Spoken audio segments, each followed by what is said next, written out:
Assalamu alaikum. In this video, how to change color of text in jpeg image online. Let's get started. First of all, open your browser and type photopea. Then go to photopea online.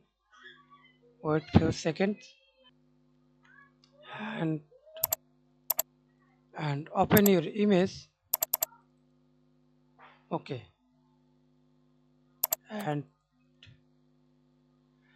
click magic wand or quick selection object selection as you wish. I use magic wand. Multiple and select color,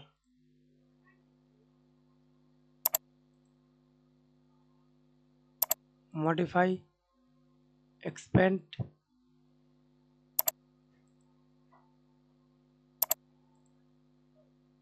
on px.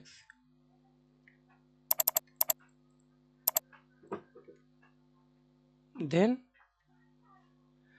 change color.